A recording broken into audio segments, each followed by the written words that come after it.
Go to Tracey Brown Live. Go to Tracey Brown Live. Go to Tracey Brown Live. Gals and guys, go to Tracey Brown Live. Go to Tracey Brown Live. Go to Tracey Brown Live. When you are on air. To start your show now, press 1. To hear important instructions. Your show will go live in 5 seconds. 4, 3, 2, 1. Blog Talk Radio. Good morning, Blog Talk Radio. How's everyone doing today? I did forget my earpiece, so I'm going to go find my earpiece real quick. So give me just a second here, please.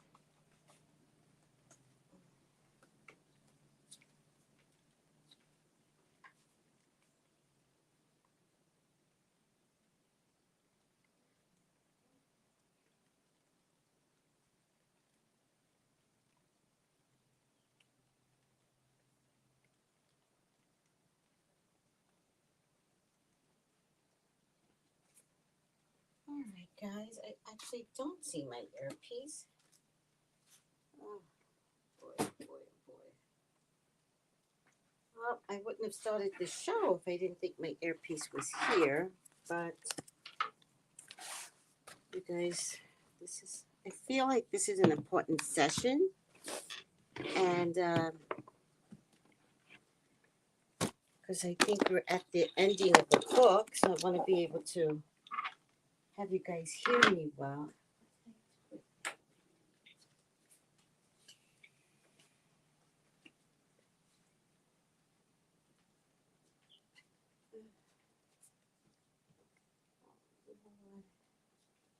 Have mercy. Where is my earpiece?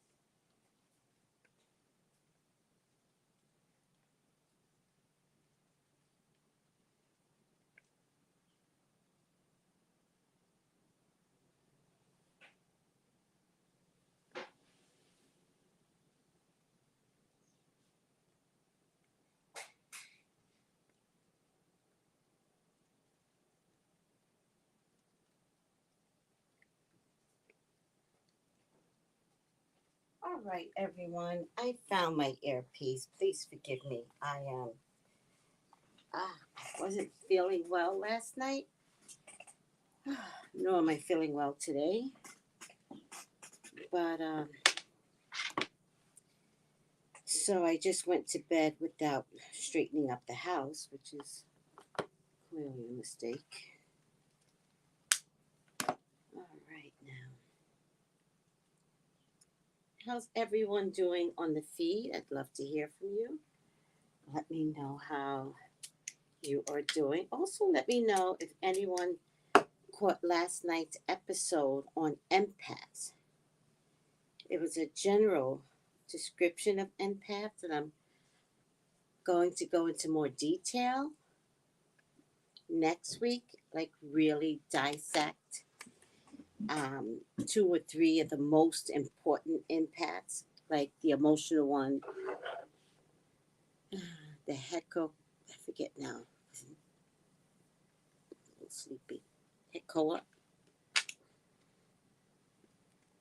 and the medium empaths. I'll go over a few more in detail because they're just very, very involved types of empath. It's not enough just to give a short description. It's really about teaching people what to do if they find themselves in the position of being an empath. Hi, Lisa D. Good health to all the wonderful mystical misfits. May your day be filled with light and love. Thank you, Lisa. Oh, boy. I am trying to... Where's my book at? I don't even know where we left off at. So let me just see something before Melissa comes on. I just want to tell you guys how much I loved reading this book. And how much I loved reading it with you. I don't know what page we left off at. And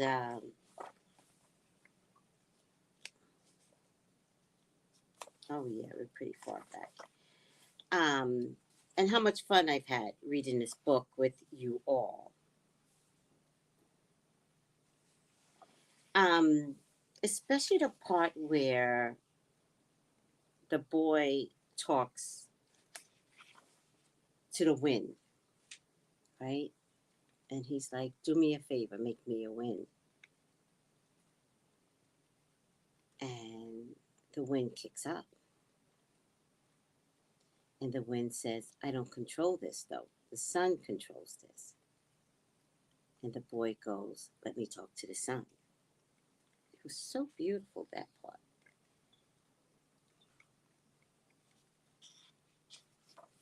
And he had this test.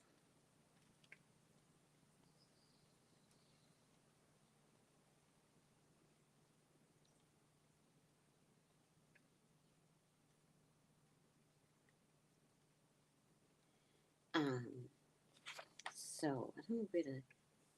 This is what we call love. I'm gonna start back a little bit so we can have this conversation about love. Yeah, I'm gonna start back at 148. So we can have this conversation about love. I'm gonna wait for Melissa to come on, but I might start. I think I'm gonna start a little bit right now, just to get. Hi, Miss Net Net. Hey, good morning. Good morning, sweetie. So we can get a little bit ahead. So I'm on page 148.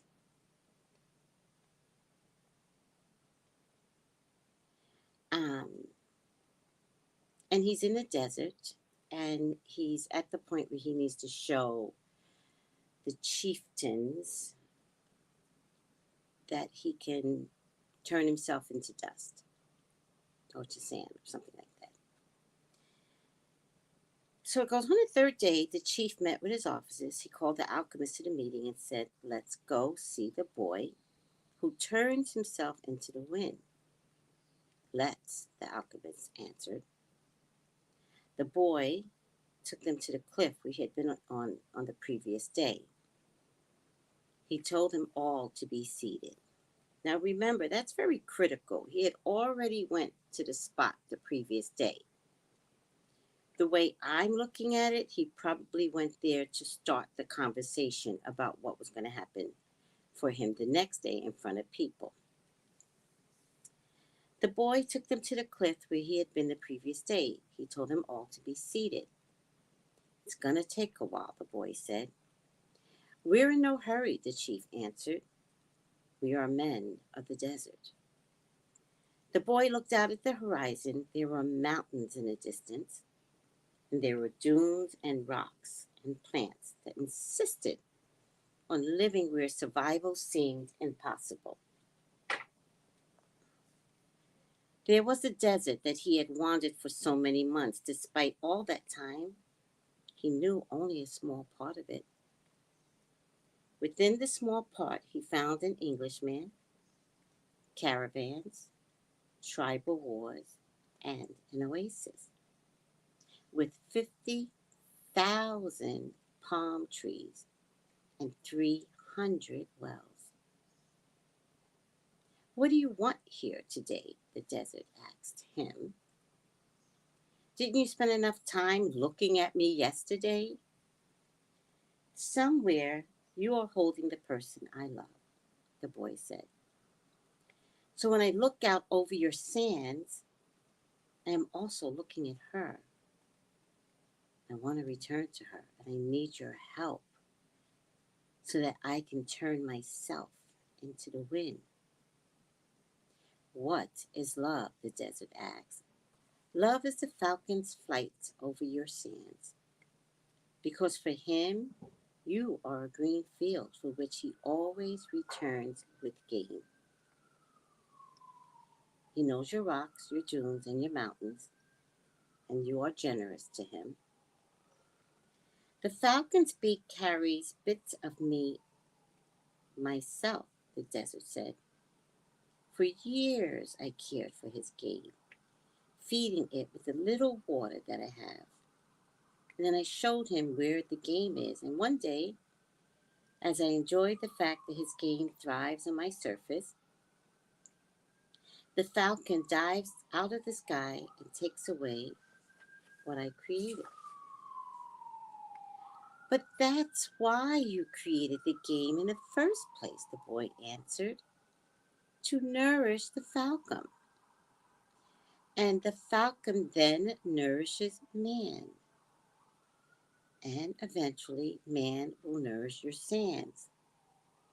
Well, the game will once again flourish. That's how the world works. So, is that what love is? Yes, that's what love is. It makes It's what makes the game become the falcon become the man, and man in turn the desert. It turns lead into gold and makes the gold return to the earth. I don't understand what you're talking about, the desert said.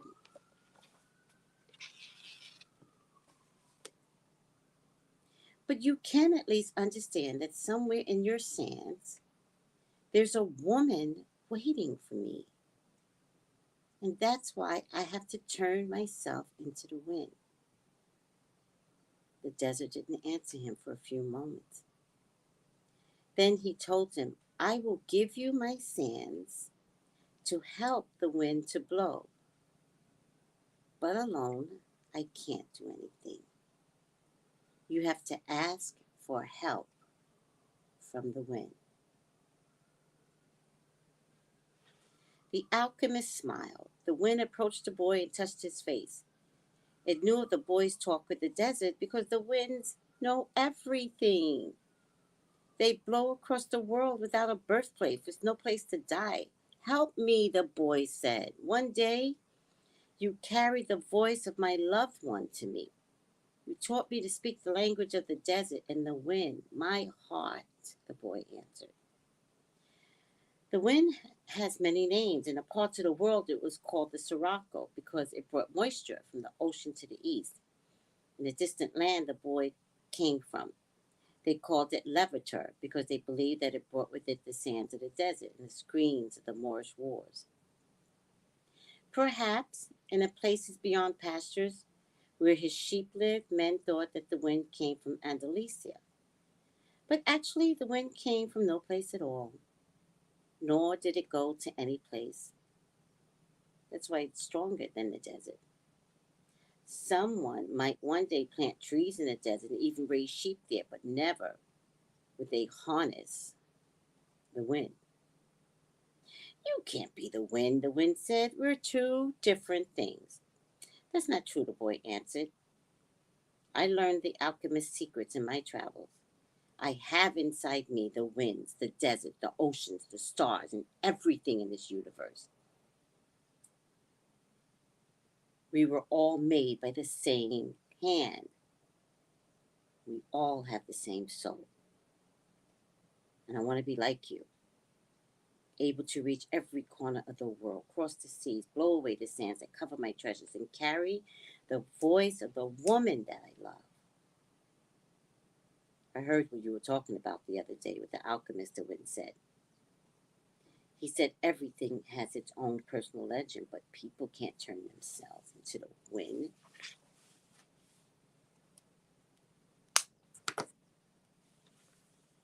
Just so you and I can talk about the limitless possibility. The wind's curiosity was aroused, something that had never happened before. He wanted to talk about those things, but he didn't know how to turn a man into the wind. And look how many things the wind already knew how to do. It created deserts, it sank ships, it fell entire forests and blew cities filled with music and strange noises. It felt it had no limits. Here was a boy that there are other things the wind should be able to do. This is what we call love, the boy said, seeing the wind was close to granting what he requested. When you are loved, You can do anything in creation. When you are loved, there's no need at all to understand what's happening because everything happens within you. And even men can turn themselves into the wind as long as the wind helps, of course. The wind was proud being, and it was becoming irritated with what the boy was saying. It commenced to blow harder, raising the desert sands, but finally it had to recognize that even making its way around the world, it didn't know how to turn a man into the wind, and he knew nothing about love.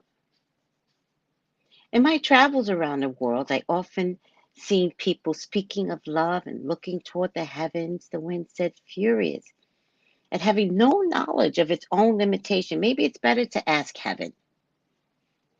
Well, then help me do that, the boy said. Fill this place with sandstone so strong that it blots out the sun. Then I can look to heaven without blinding myself. So the wind blew with all its strength, and the sky was filled with sand. The sun was turned into a golden disk. And at the camp, it was difficult to see anything. The men of the desert were already familiar with the wind. They called it simum, and it was worse than a storm at sea. Their horses cried out, and all their weapons were filled with sand. On the heights of one, the commanders turned to the chief and said, maybe we had better end this. They could barely see the boy. Their faces were covered with blue cloths, and their eyes showed fear. Let's stop this, another commander said. I want to see the greatness of Allah, the chief said with respect. I want to know how a man turns himself into the wind. But he made a mental note of the names of the two men who expressed their fear. As soon as the wind stopped, he was going to remove them from their commands because true men of the desert are not afraid. The wind told me that you know about love, the boy said to the sun. If you know about love, you must also know about the soul of the world because it's made of love. From where I am, the sun said, I see the soul of the world. It communicates with my soul, and together we cause plants to grow and the sheep to seek out shade. From where I am, and I'm a long way from the earth, I've learned how to love. I know that if I came even a little bit closer to the earth, everything would die, and the soul of the world would no longer exist. So we contemplate each other and we want each other. And I give it life and warmth, and it gives me my reason for living, said the sun. So you know about love, the boy said. And I know the soul of the world because we have talked a great length to each other during this endless trip through the universe. It tells me that its greatest problem is that up until now, only the minerals and the vegetables understand that all things are one, that there's no need for iron to be the same as copper or copper the same as gold. Each performs its own exact function. As a unique being, everything would be a symphony of peace. If the hand that wrote all this had stopped on the 5th day of creation. But there was a 6th day, the sun went on. You are wise. Hold on, guys.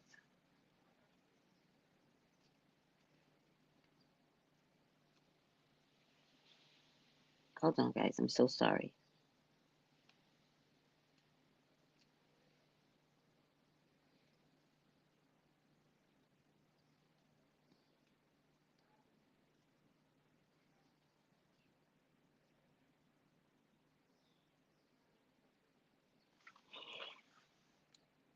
You are wise because you observe everything from a distance, the boy said, but you don't know about love. If there hadn't been a 6th day, a man would not exist. Copper will always just be copper and lead just lead. It's true that everything has its personal legend, but one day the personal legend will be realized. So each thing has to transform itself into something better and to acquire a new personal legend until someday the soul of the world becomes one thing. The sun thought about that and decided to shine more brightly. The wind, which was enjoying the conversation, started to blow with great force so that the sun would not blind the boy. Think about that. In that moment, the wind was enjoying a conversation with the sun, which I'm enjoying this conversation too, which is why I'm repeating it again. And then the wind started to blow with greater force so that the sun would not blind the boy. There is love. There is care. There is kindness. There is consciousness. So the wind in that moment gave love. This is why alchemy exists, the boy said, so that everyone will search for his treasure and find it, and then want to be better than he was in a former life. Lead will play its role until the world has no further need for lead, and then lead will have to turn itself into gold. That's what alchemists do. They show that when we strive to become better than we are, everything around us becomes better.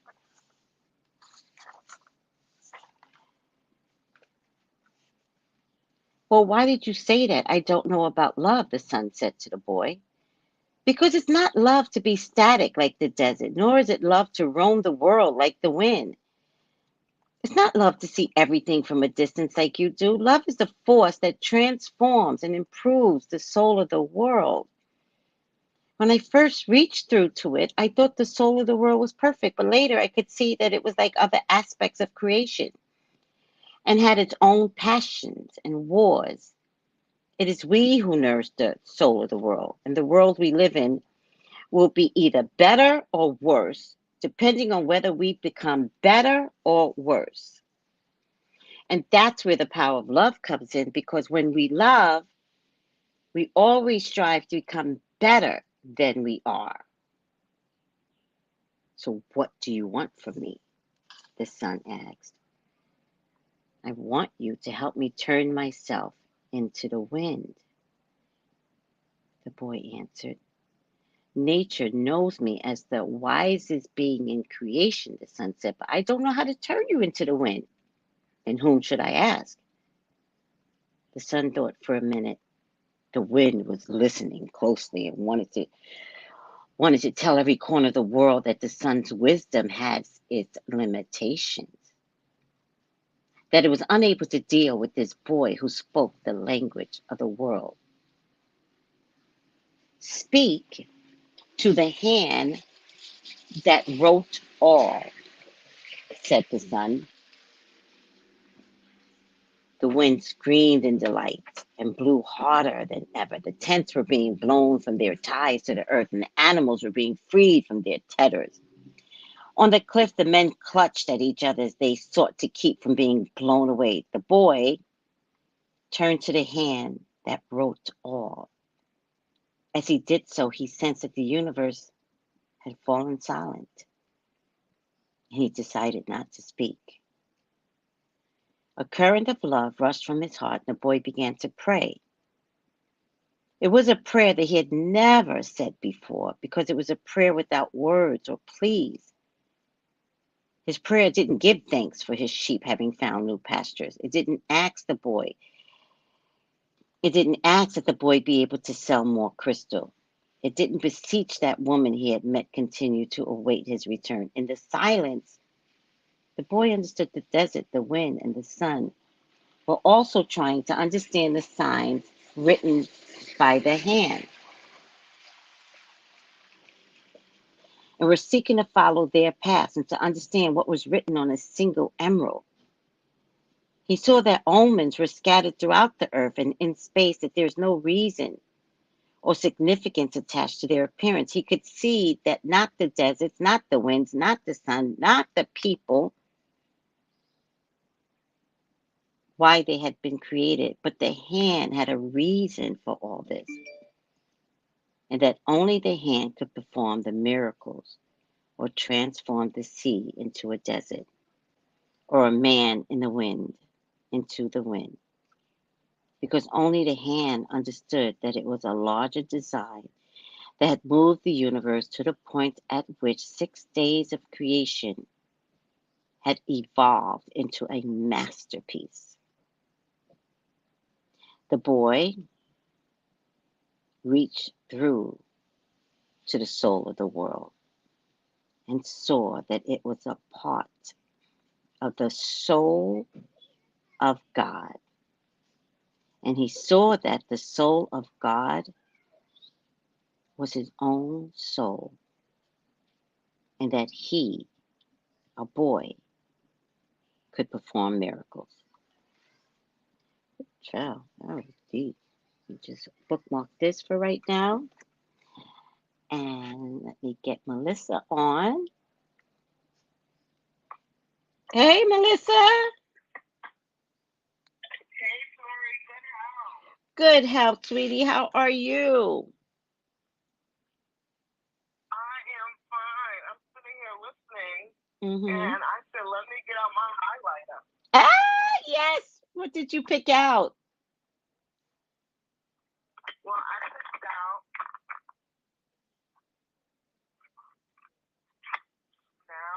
picked out, because when, it says on here,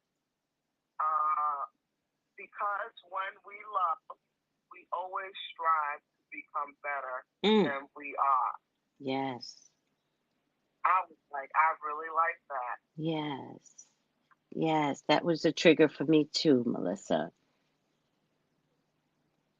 Yeah. This the whole book is leading to this one section right here, right? It's leading to Right. having a conversation with the wind, who's a real entity, right?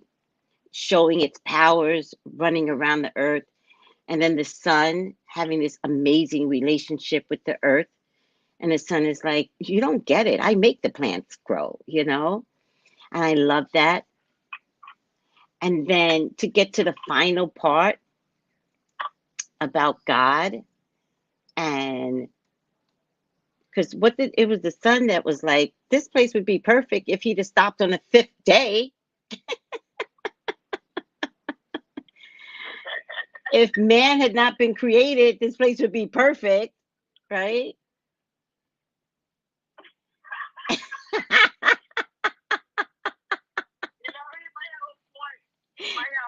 He might have a point. Like I'm with the sun. I'm like, child, that's a good point.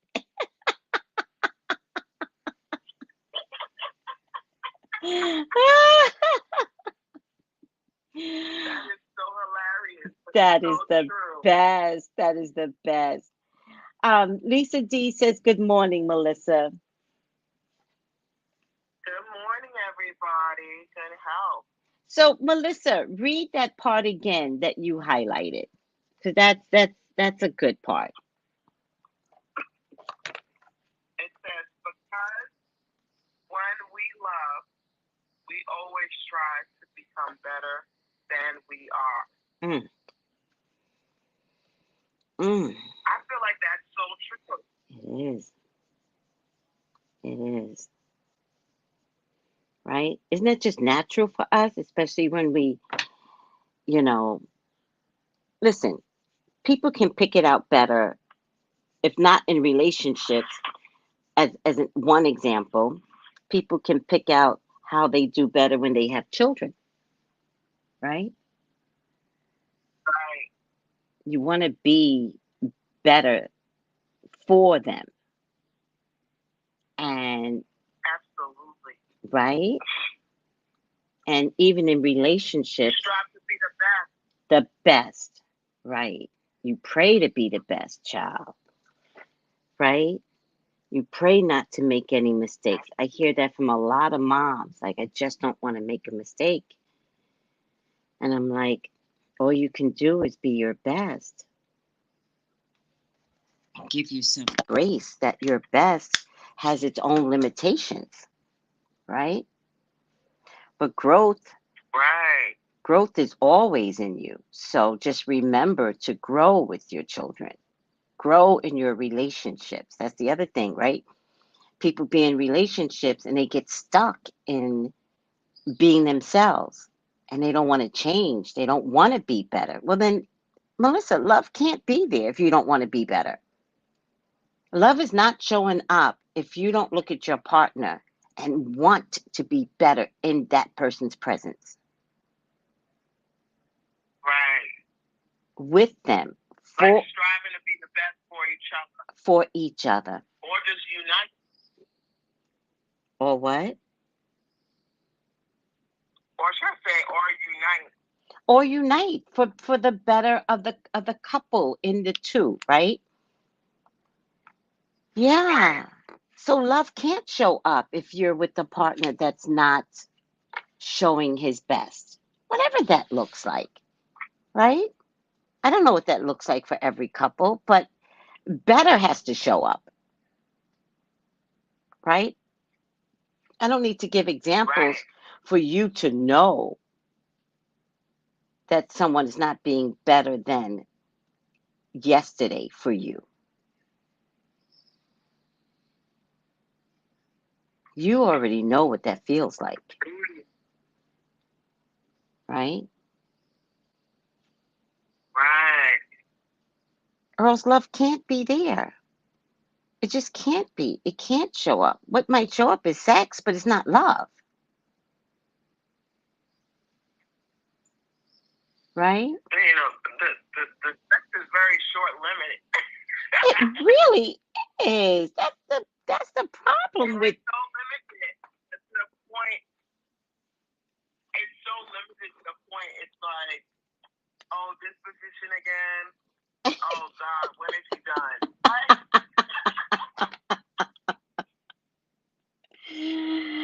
But you know what I would tell you though, Melissa? When you love someone, the same position doesn't matter. Right? Okay. Right. Yeah. When you love someone, it's like traditional position again, sweetie. Let's just do traditional. I just want to be in you. Do you see the difference? Right? Yeah. But it's hard to get to that point in relationships, right? We make up in our mind what love is, right? We have a make believe story in our mind that this is love.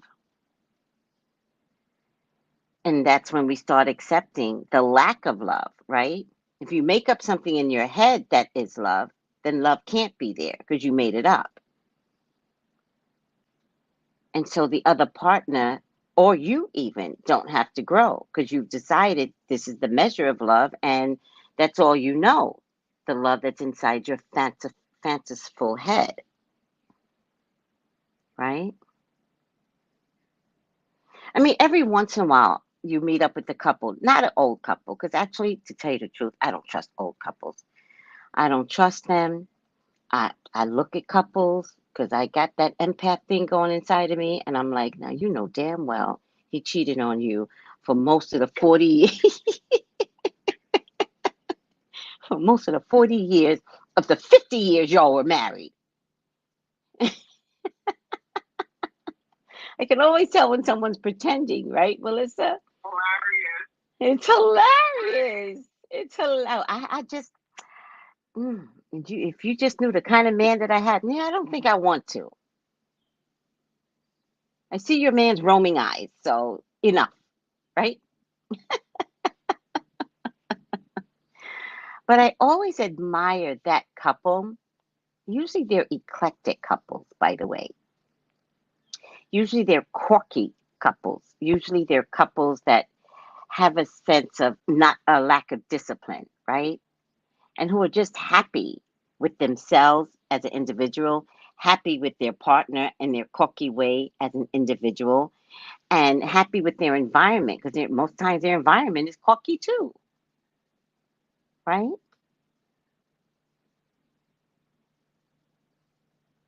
And so that's when I can tell. Like I'm like, that's love. When you just let someone be, you know, when you just accept someone for how they show up, how they act, how they breathe, how they think. That's love to me.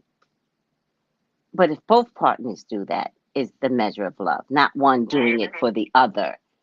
If one is doing it for the other, then it's one-sided love and it's delusional and it's Cinderella story, and that doesn't end well, because that shit is not real. How have you been feeling, Melissa?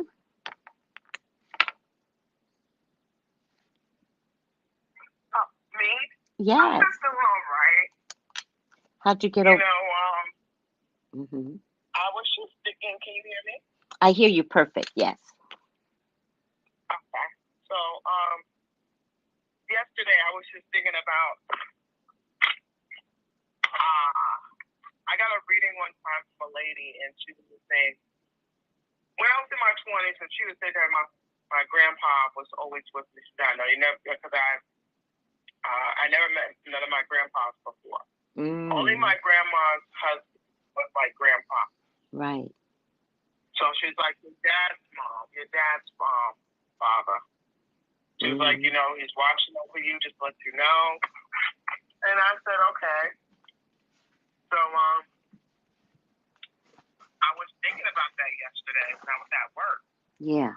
And so I found a penny on the floor. Yes. And I said, oh my God.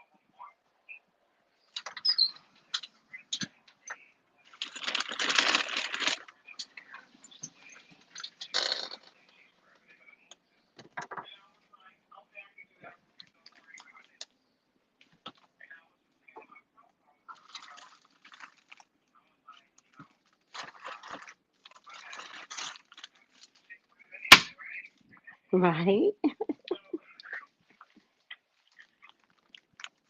After I took the sheets and everything, washed them and stuff, and found a penny on the floor, I was just like, okay.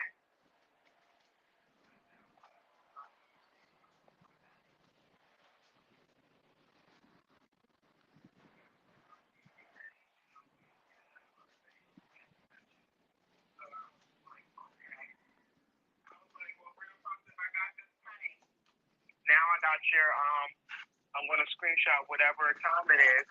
So when I see that time, it means that's you around.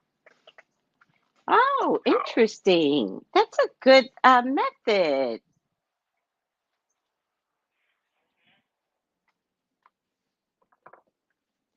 I like that, Melissa. I like that. I like that.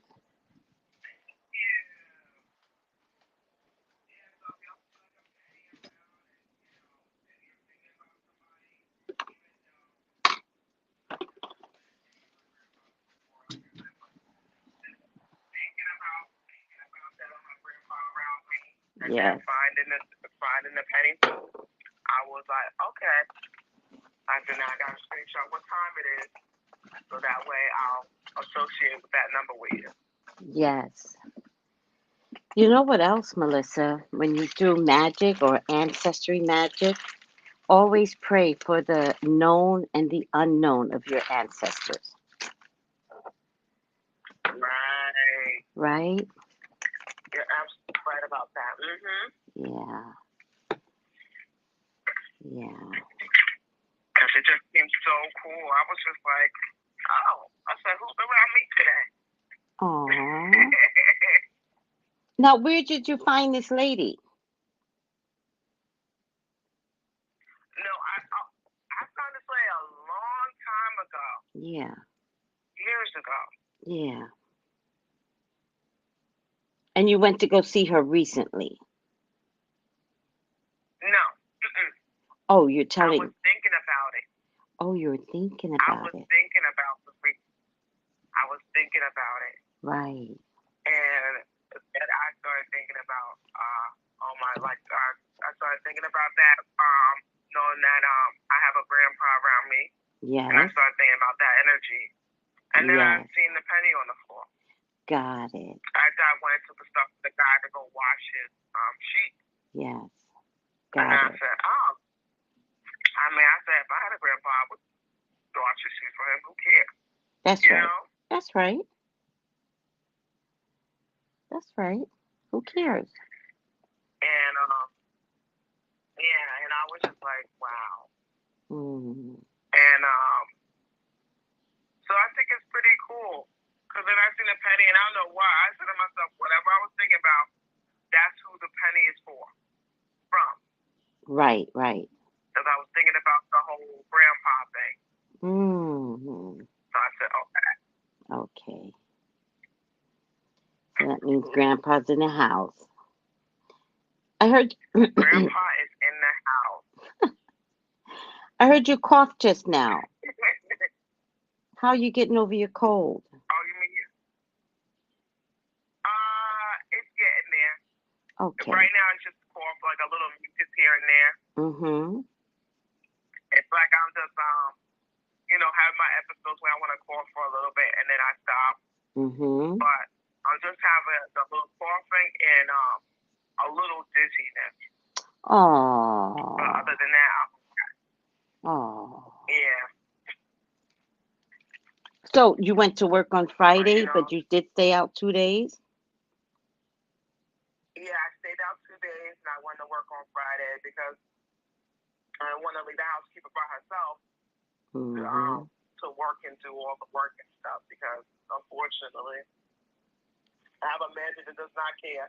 Because I told him when I was out for Wednesday and Thursday. Right. I told him on Tuesday that I was sick and that I'm keeping my distance from everybody because I am not feeling well. Yeah. And he said to me, what am I supposed to do about it?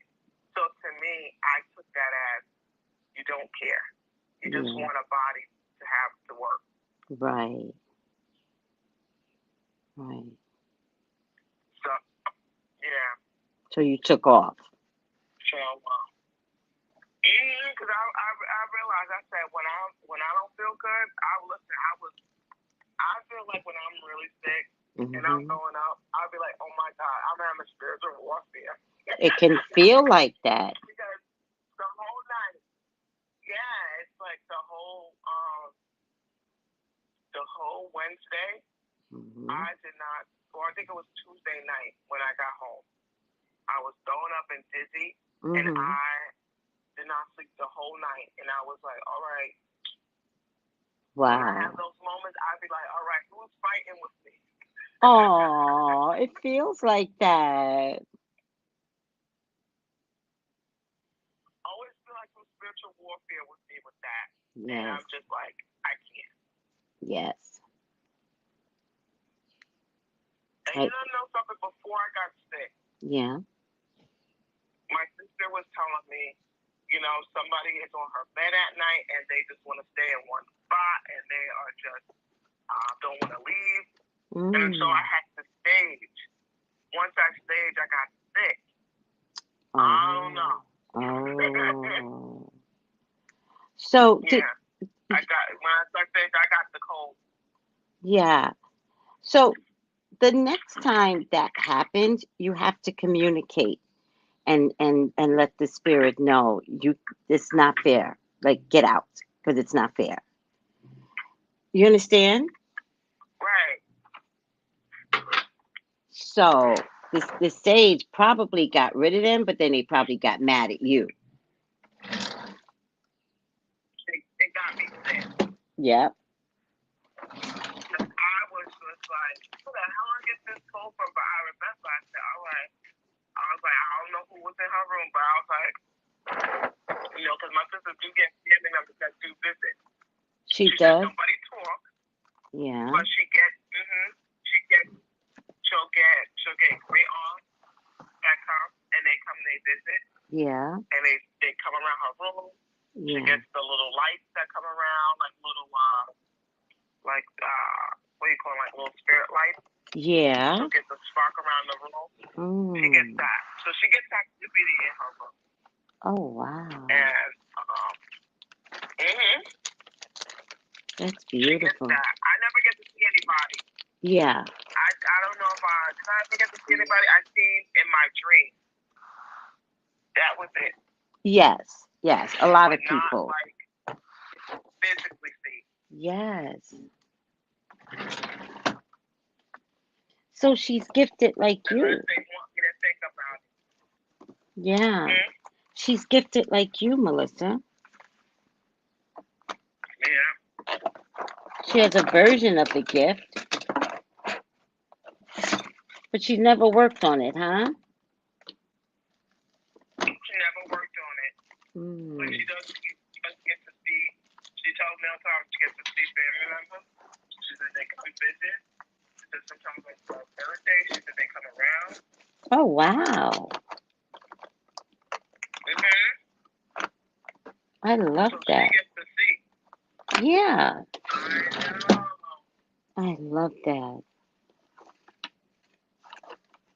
She's... So that's the part of me that I don't, that's something that I don't, that's the only part that I don't get. I get to see visual things. Like, if I think about someone or if they show me something, then that's when I can pick it up to be like, okay. Right. What is this? Right.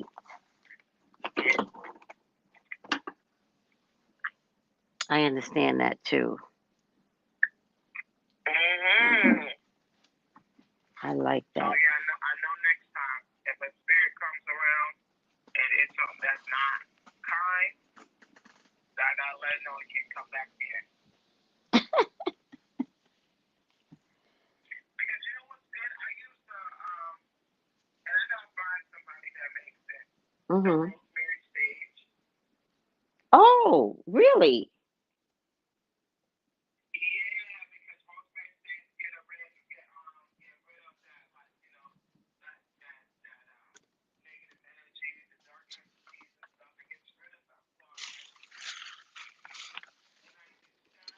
Yeah. Yes.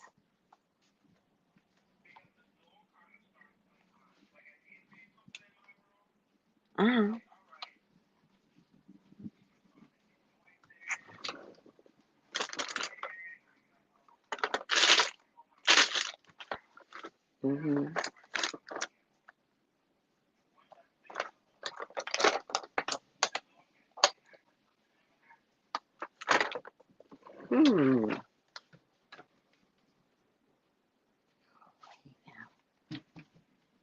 All right, Melissa.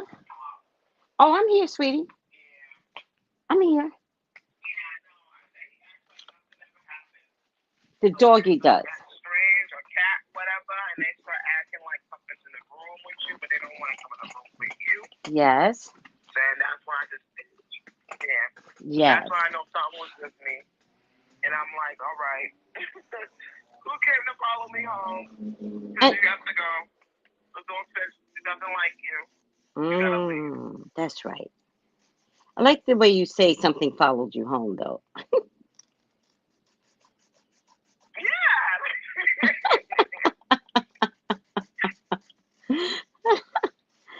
You gotta go. So funny that is like, funny. You gotta go. Like, she wasn't invited. That's right. That's right. Can't just show up and take residence in my house. Get out of here. And walking around. Yes. Disturbing my peace. Hilarious. No, go. That is hilarious, though. So, when I find someone that makes the Rosemary Stage, I'm definitely gonna make sure I send you some because I really like it. Well, now that you mentioned it out loud, it'll show up. Watch. Ooh. Yeah, that's all it takes is to mention it out loud, and the spirit is going to be on it. Because the Alchemist is very good with the whole, like, bringing, well, you got to put the work in it. And the universe brings you what you need. That's right. That's right. That's right. We didn't learn anything from this book. We learned that we are all capable of having what we need, all of us. Right. The universe will conspire to get us our wants and needs. That's why Absolutely. sometimes when people are destitute, right? That's when you see your miracles because your state of mind is a little different, right? Sometimes a little bit more prayerful, right? And that's when you'll get your Right. miracles. That's when you'll get, money will show up at by nowhere because that's what you needed. They just need you in a better state of mind, even if it means having to take everything away to get you in a better state of mind. I know that sounds crazy, but I don't know. The universe is a little cuckoo crazy, you know? You know why I love seeing angel numbers on receipts? Me too. I love that. Because I got the angel number 2525 yesterday. That is so cool. And I was like, because I decided to go to CVS. Mhm. I said to myself, let me just take an Uber, go straight to CVS, and then go and buy my stuff there. And it was kind of cool because I got coupons. Mhm. And you know how CVS is, you get the extra bucks, you get $5 or whatever. And I'm like, okay, I need to buy this anyway, so I can get $5 extra bucks. Right. So Right. it was pretty cool to see 2525 on my receipt. That I is was like, so yeah. cool. I love that. It was $25.25. Damn, I love that. I love that. So I love to see angel numbers. mm-hmm. Usually for me, stuff like that comes up when I have concerns with God, like telling me it's not as bad as you think it is, child. Right? And then I could be like, oh, Right. okay. Thank you, God, for noticing, anyways. Yeah. Yeah, I love to It's see like you get angel numbers. reassurance that everything's gonna be okay. You do. It is a reassurance, without a doubt. Yes. Yeah, I love to see angel numbers on receipts. Because it's like, how do you get those perfect conditions, right? Right. Yeah, I love that.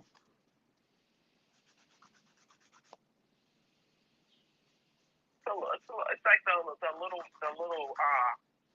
miracles that we get to see every Yep, day. yep, yep, it is. All right, sweetie, can we get started on this? Might be the final chapter. I was afraid to keep looking to see if that's the case.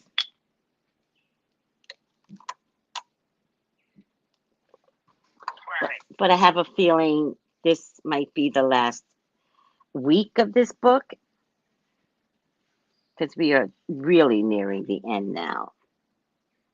The end is Yeah. near. This book was really good. It was so good. Oh, Melissa, I hope my wish is that people. your wish is that people what? Finish up. I wish that people will, even if you didn't get to follow the whole journey, but you follow it later on, Mm-hmm. like talk out in the comments and Yes. see what type of inspiration it brings for your life. Yes. Yes. That's a good point to I make. wish that more people will. Mm-hmm. What were you going to say? You wish that more people. And I wish that more people will just go back and just listen to it. Oh. Because even if you don't have the book, just listen to everything. Yes. It will bring some type of validation to you every week from listening to it. It really does. If you want to break it up. No, I totally agree. I would tell, especially people that have cars, and you know how sometimes the music is not like enough, you know, put on the audio of the YouTube of the Alchemist, and listen to Melissa and I talk about it. You're absolutely right, Melissa. Because the commentary helps too, doesn't it? It really does. Mm-hmm. Yeah. I feel honored to have read this book, and I feel even more honored, Melissa, that you came on board and read the book together. I mean, it's been really fun, and I do have the next book, and it's funny, I've ordered it, and it's highlighted a lot of the pages, because I went on dripsbook.com to go buy my book. Yeah. Because some people just read their books once. Yes. So at least you'll get it for a discount that you don't have to spend, you know, Absolutely. $30 on the book. Absolutely. The next book that Melissa is talking about is Conversations with God. So you picked it up already, huh? Yeah. Oh. I got it last Sunday. It came in the mail. Oh. I think Sunday or Saturday. Last Saturday. That is so cool. Well, you are gonna love love that book. I promise you. Love, love, love that book. And it's really gonna teach us how to get comfortable with talking with God. You know? Right. That's what the book is going to teach us, because churches don't teach that, right? Necessarily, right? They want you to talk to the pastor, the priest, the saints, the this, that, and the third. But this book is an accidental conversation with God. And it's this book that changed my whole life on how I perceive who God is, and am I capable of having the same conversations with Him? Mm-hmm. Mm-hmm. Yep. I love that. Before we begin reading, Get started. hold on, Melissa. Before we get reading, I just want to tell everyone that there is a herbal workshop, Respiratory Defense for Cold and Flu Season, Sunday, November 20th at 6 p.m. It is facilitated by Priestess Ifa Iyalade Ifashede, Iyalade Ifasheye, and you can reach register at Ori Naturals. I'm going to put it here. Ori Naturals.com. And it is on Zoom, so anyone from Timbuktu to Jersey, sign up. All right, guys?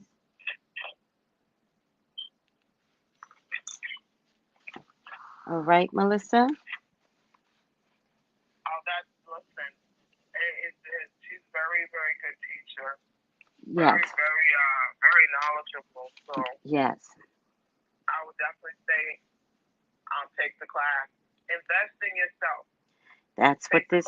That's what this is about, investing in yourself. Yes. Choose to live in spite of everything that we're going through, right? Right. All right, Melissa, let me just make sure. Thank you once again for being here. So let's just start there. I honor your presence in my life. And we are on page 157. And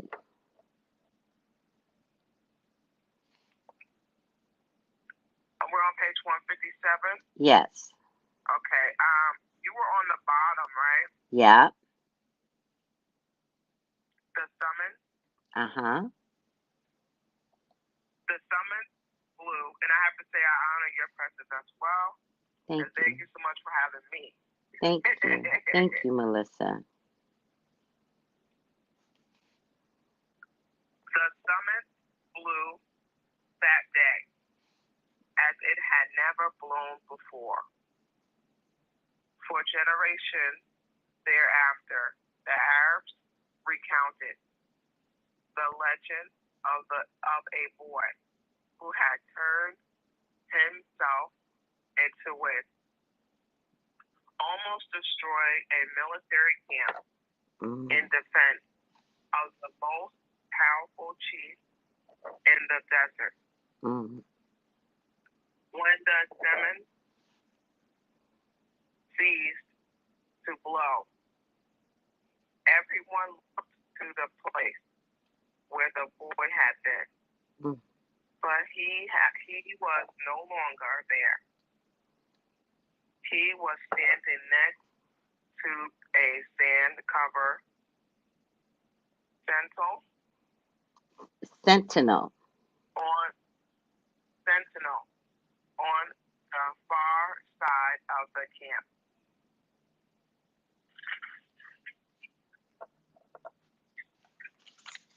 The men were terrified at his sorcery, but there were two people who were smiling. The alchemist, because he had found his perfect discipline, and the chief, because that discipline had understood the glory of God. The following day, the general bade the boy and the alchemist farewell, and provided them with an escort party to accommodate them as far as they choose. They rode for the entire day towards the end of the afternoon. They camped upon a Coptic monastery. The alchemist dismounted and told the escort they could return to the camp. From here on, you will be alone, the alchemist said. You are only 3 hours from the pyramid. Thank you, said the boy. You taught me the language of the world. I only invoke what you already knew. The alchemist knocked on the gate of the monastery. A monk dressed in a black came to the gate. They spoke for a few minutes in the Coptic tongue. Yes. And the alchemist bade the boy enter. I asked him to let me use the kitchen for a while, the alchemist smiled. They went to the kitchen at the back of the monastery. The alchemist lightened the fire, and the monk brought him some lead, which the alchemist placed in an iron pan. When the lead had become liquid, the alchemist took his pouch, the strange yellow egg. He scratched from it a silver as thin as a hair, wrapped it in a wax, and added it to the pan in which the lead had melted. The mixture took on a reddish color, almost the color of blood. The alchemist removed the pan from the fire and set it aside to cool. As he did so, he talked with the monk about the trial tribal wars. I think they're going to last for a long time, he said to the monk. The monk was irritated. The caravan had been stopped at Giza for some time, waiting for the war to end. Right. But God's will be done. But God's The will. monk said, God's will be done. but God's will be done. There you The go. monk said. Exactly, answered the alchemist. When the pan had cooked, the monk and the boy looked at it dazzling. The lead had dried into the shape of the pan, but it was no longer lead. It was gold. Damn. Will I learn to do that someday? The boy asked. This is my personal legend, not yours. Oh my goodness.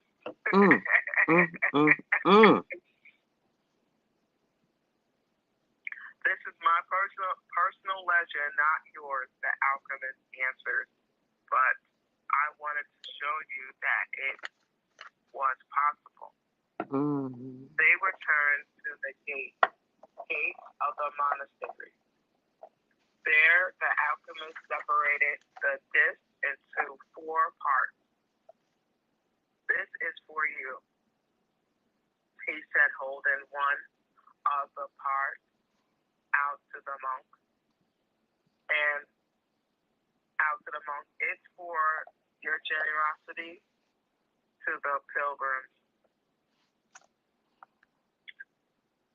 But this payment goes way beyond my generosity, the monk responded.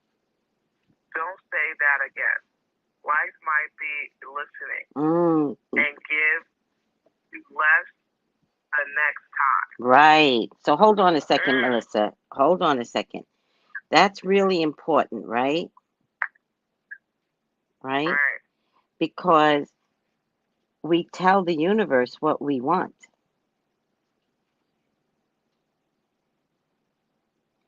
We think that we're being kind to others, right? Right? But we're not. We're being unkind to ourselves. So when the monk said, this payment goes beyond my generosity, who measures that? The generosity, who measures that? Who measures what thank you looks like? But the person that's receiving it. A lot of times we have to just learn to say, I'm honored. Thank you.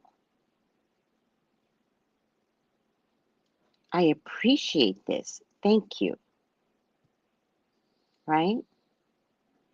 A lot of times we have trouble even with compliments, right? Oh my God, you look so pretty today. Oh yeah, but my eyes are puffy. And it's like, just say thank you. What a pretty outfit you have on today. Oh yeah, thank you. But my hips are a little big. No. Just say thank you. Yeah. Good job. Go ahead, Melissa. That was good. That was good. Mm-hmm. The alchemist turned to the boy. This is for you, to make up for what you gave to the general. The boy was about to say that it was much more than he had given the general. But he kept quiet. He already knew. He already knew. Hilarious. That is hilarious. But he kept quiet because he had heard what the alchemist said to the monk. And this is for me. alchemist keeping one of the parts because I have to return to the desert where there are tribal wars. He took the fourth part and handed it to the monk. This is for the boy. If he ever needs it, but I'm going to search of my treasure, the boy said. I'm very close to it now. And I'm certain you'll find it, the alchemist said. Yeah. Then why this? Because you already lost your savings twice.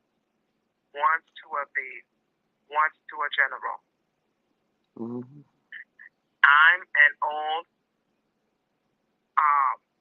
superstitious Arab, and I believe in our proverbs. Proverbs, yes. Proverbs. There's one that says, everything that happens once can never happen again. But everything that happens twice will surely happen a third time. They mounted their horses. Right. I want to tell you a story about dreams, said the alchemist. The boy brought his horse closer. In ancient Roman, at the time of Europe, or emperors. Emperors and Tiberius. Emperors and Tiberius. There lived a good man who had two sons. One was in the military and had been sent to the most distant region of the empire. The other son was a poet and delighted all of Rome with his beautiful verses. One night, the father had a dream. An angel appeared to him and told him that the words of one of his sons would be learned and repeated throughout the world for all generations to come. The father woke from his dream, grateful and crying, because life was generous and had revealed to him something any father would be proud to know. Right. Shortly thereafter, the father died as he tried to save a child who was about to be crushed by the wheel of a chariot. He had lived his entire life that was correct and fair. He went directly to heaven, where he met the angel that had appeared in his dream. You were always a good man, the angel said to him. You lived your life in a loving way and died with dignity. I can now grant you any wish you desire. Life was good to me, the man said. When you appeared in my dream, I felt that all my efforts have been rewarded because my son's home will be read by men for generations to come. I don't want anything for myself, but any father would be proud of the fame achieved by one who had cared for as a child and an education as he grew up. Sometimes in the distant future, I would like to see my son's words. The angel touched the man's shoulder, and they both were. The angel touched the man's shoulder, and they were both projected far into the future. They were in an immune setting, surrounded by thousands of people speaking a strange language. The man wept with happiness. I knew that my son's poems were immortal, he said to the angel through his tears. Can you please tell me which of my son's poems these people are repeating? The angel came closer to the man and with tenderness led him to the bench nearby, where they sat down. The verse of your son, who was the poet, were very popular in Rome. The angel said, everyone loved them and enjoyed them. But when the range of ended, his poems were forgotten. The words you're hearing now are those of the son in the military. The man looked at the angel in surprise. Your son went to serve at a distant place and became a Centurion. He was just and good. One afternoon, one of his servants fell ill, and it appeared he would die. Your son had heard of a rabbi who was able to cure illness. He rode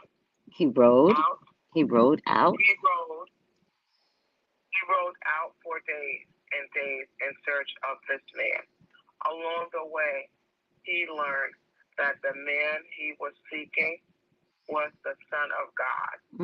He met others who had been cured by him, and they instructed your son in the man's teaching. And so, despite the fact that he was a Roman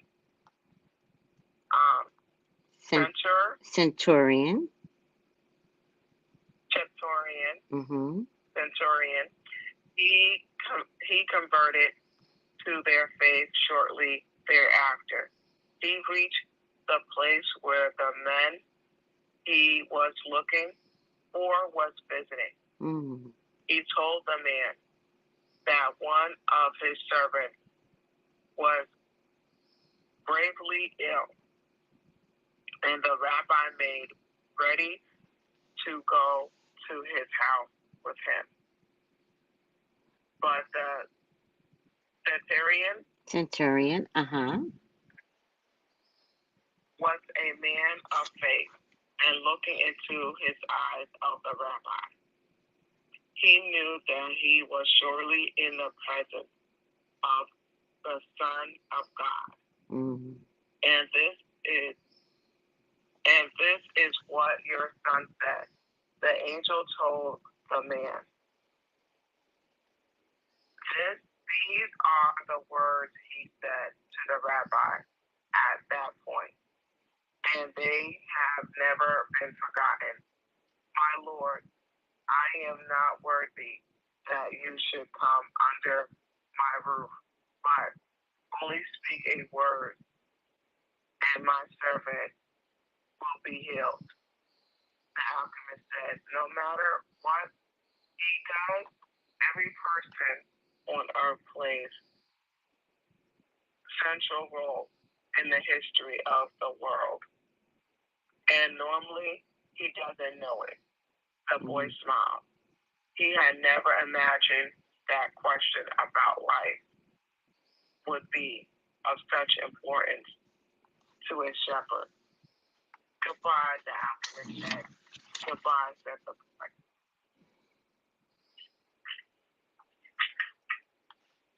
The boy rode along through the desert for several hours, listening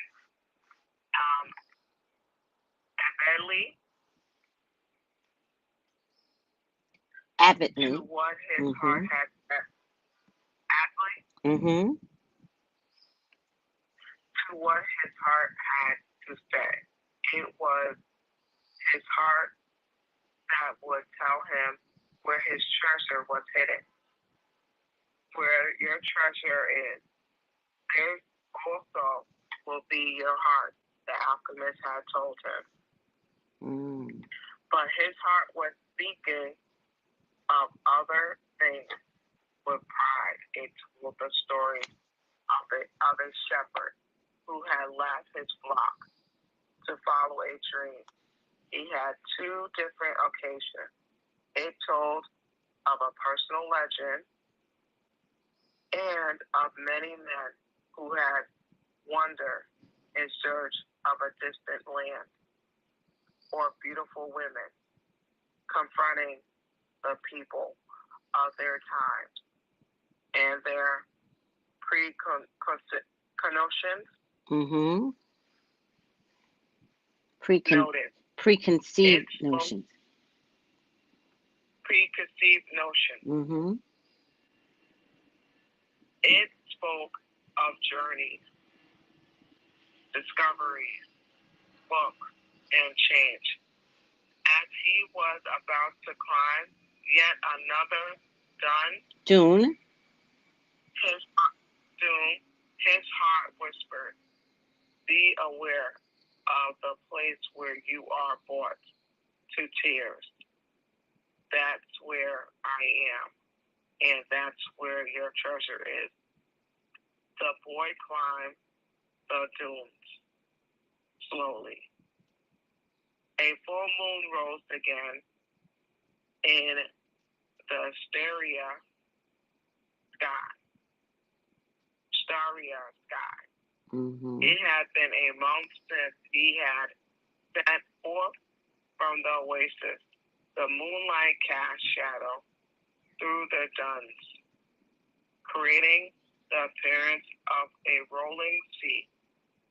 It reminded the boy of the day when that horse had reared in the desert, and he had come to know the alchemist. And the moon fell on the desert silence, and a man journeyed in search of his treasure. When he reached the top of the dunes, his heart leaped. Very illuminated by the light of the moon and the brightness of the desert, stood the solemn and majestic pyramid of Egypt. The boy fell to his knees and wept. He thanked God for making him believe in his personal legend and for leading him to meet a king, a merchant, an Englishman, and an alchemist. And above all, for his having met a woman of the desert who had told him that love would never keep a man from his personal legend. If he wanted to, he could now return to the oasis, go back to Fatima, and live his life as simple as a shepherd.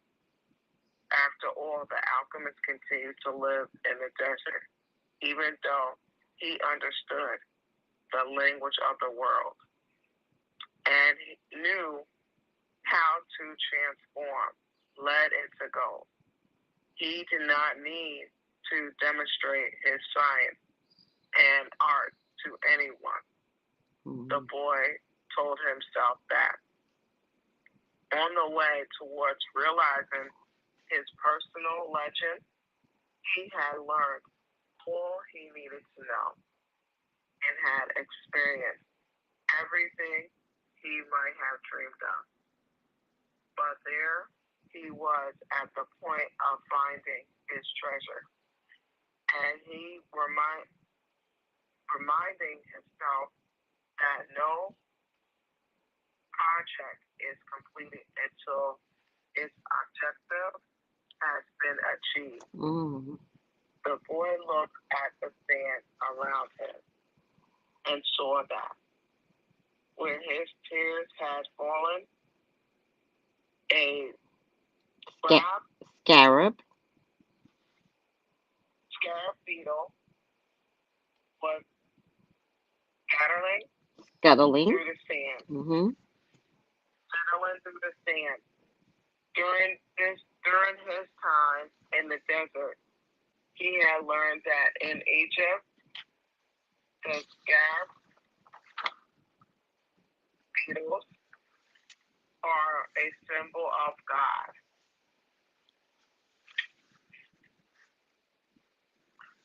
Another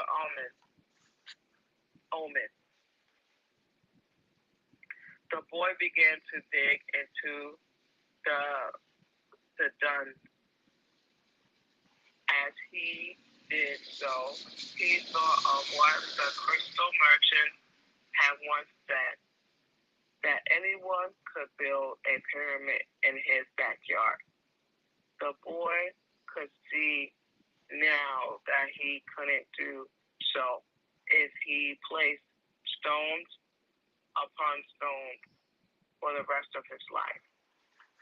Throughout the night, the boy dug at the place he had chosen, but found nothing. He felt way down in the centuries of time since the pyramids had been built. But he didn't stop. He struggled to continue digging as he fought the wind, which often blew the sand back into the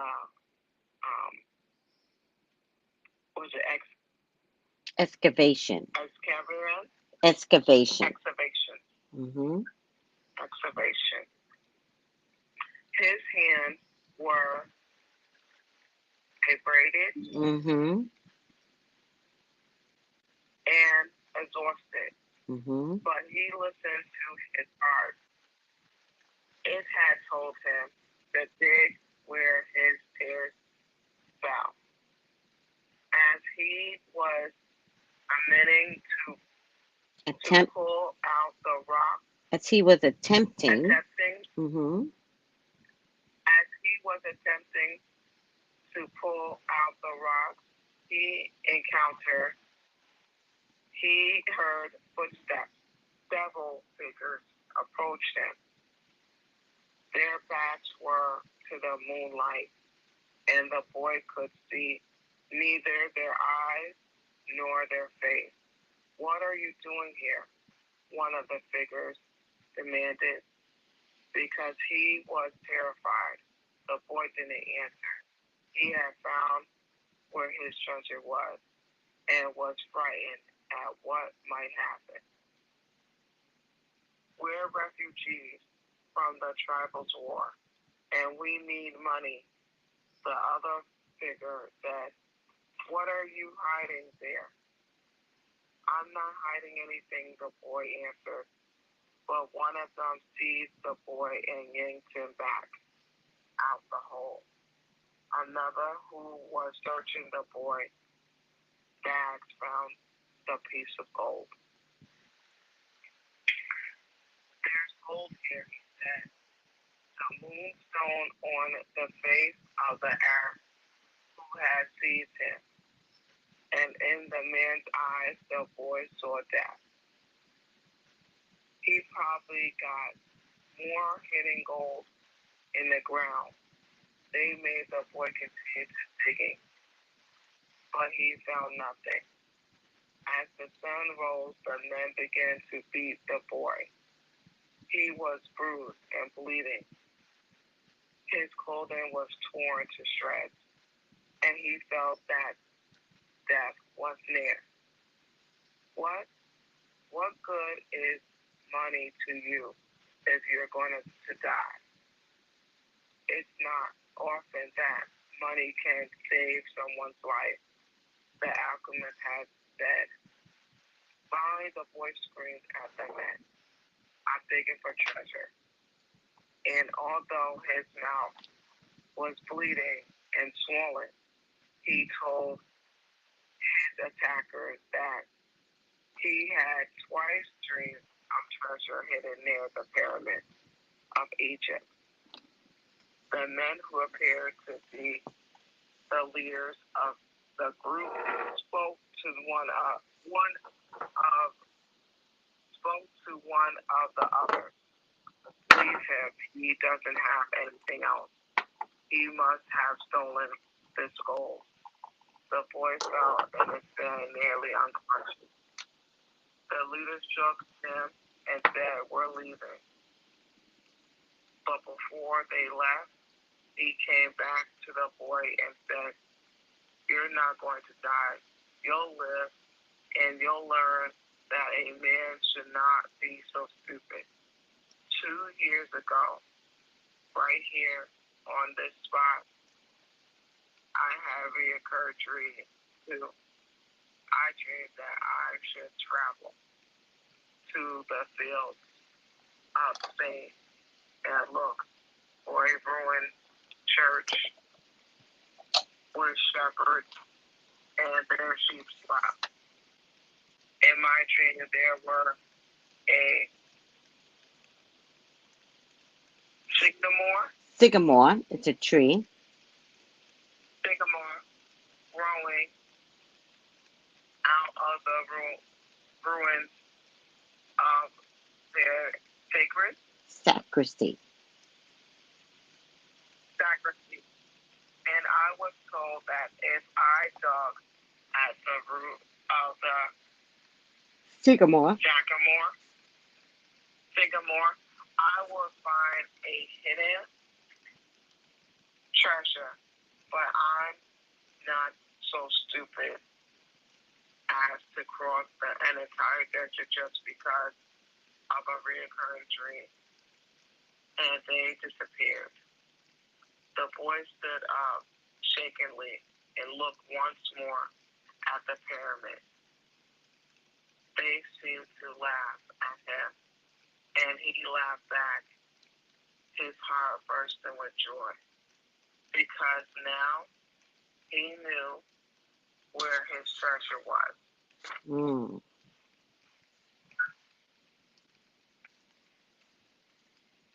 Wow. All right. So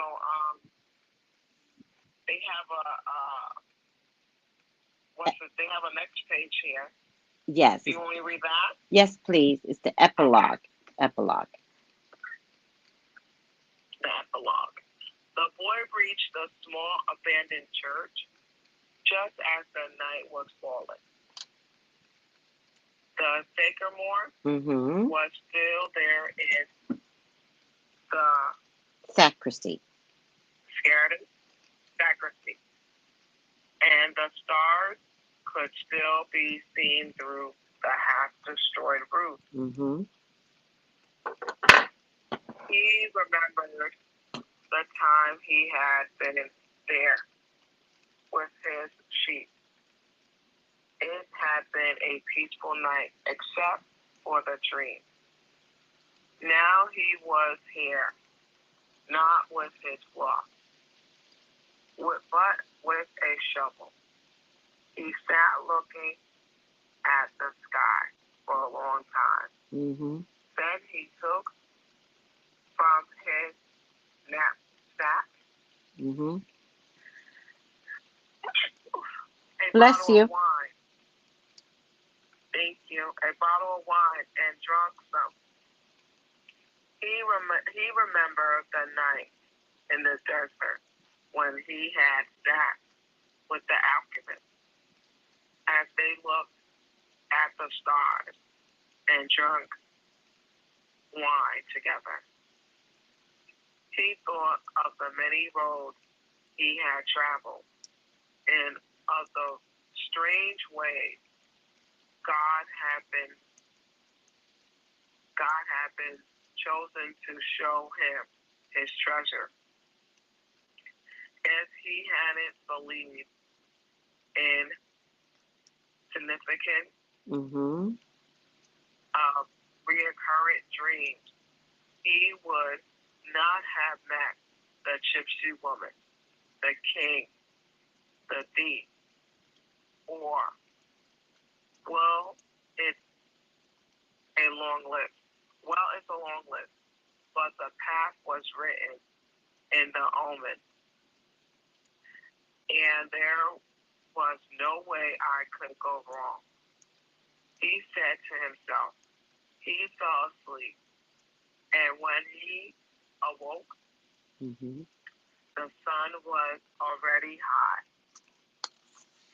He began to dig at the base of the sagamore. You old sorcerer. You old sorcery.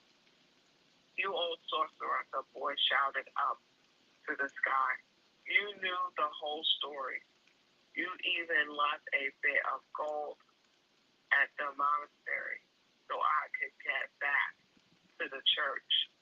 The monk laughed when he saw me come back in tatters.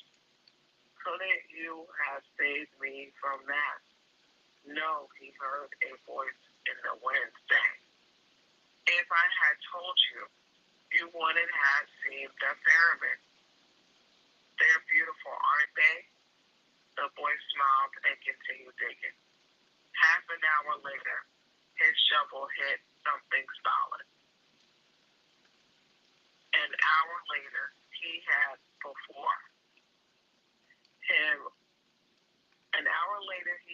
before him a chest of Spanish gold coins. There were also precious stones, gold masks, adorned with red and white feathers, and stone statues embedded with jewels. The spoil of a conquest that the country had long ago forgotten, and that some conquistador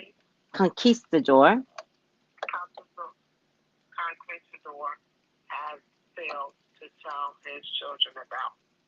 The boy took Uma and Thelma from his bag. He had used the two stones only once. The morning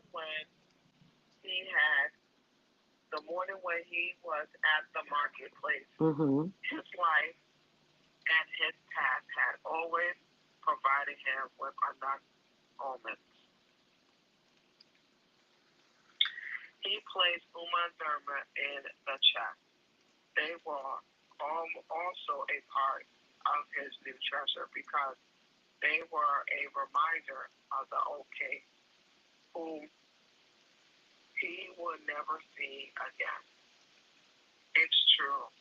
Life really is generous to those who pursue their personal legend. The boy thought. Then he remembered that he had to get to Saffron so he could 1/10 of his treasure to the gypsy woman, and he had promised. Those gypsies are really smart, he thought. Maybe it was because they moved around so much. The wind began to blow again. It was levatory. It was the levator. It was the levator, the wind that came from Africa. It didn't bring with it the smell of the desert, nor the threat of Moorish, invasion. Yeah.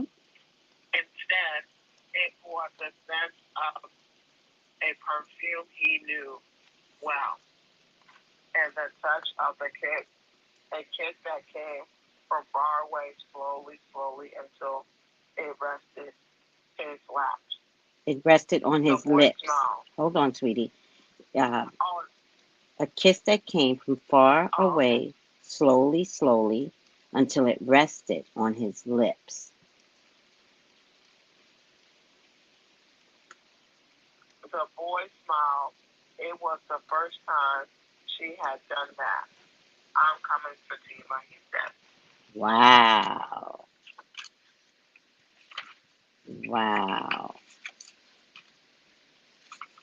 He got his treasure and he's going back to go get his food. And he got to see the pyramids, right? Right. Oh my God. This is such a good book. Aww. I knew it was going to end today, Melissa, so I was prepping myself for this. I know. It was such a good book. So I do want to tell everyone that Will Smith has made this into a movie. So I don't know. Yeah, I don't know when it's going to get revealed, but I can tell you that the movie is already made. And I don't know if he's in it, but I think he might be in it. I think he's going to be the Alchemist. But it's already made into a movie, so I cannot wait to see the movie after we all have invested so much time in understanding the book. I'd love to see Will Smith's version of it.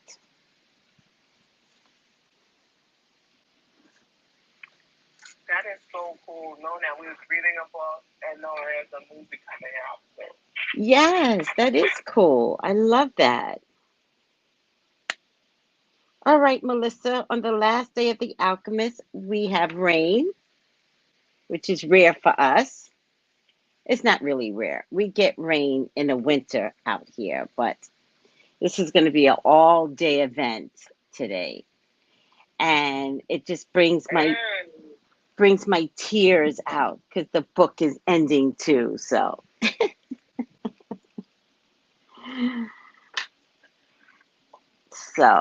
for every, he grew up so much. I'm so proud of him. Even at the point of getting beaten, right? At that point, he grew up so much that even at the point of getting beaten, he knew he didn't have to stop. He knew he had to keep going. And even when he said to the wind or to God or to the sun, he was like, you all could have prevented this. And they're like, yeah, but then you wouldn't have gotten what you needed. So just understand, right? The bad thing that comes to us is part of the good, right? Right. In the last part of the book, he's like, you all could have prevented that. He goes, yeah, we could have, but, you know, because I was really surprised. I was really, the boy goes, you could have saved me from that. He goes, no. He heard a voice in the wind say, if I had told you, then you wouldn't have seen the pyramids. They're beautiful, aren't they? Right? And that goes with a lot of reading.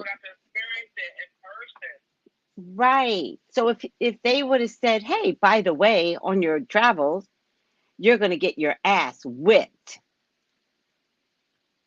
the boy would have left.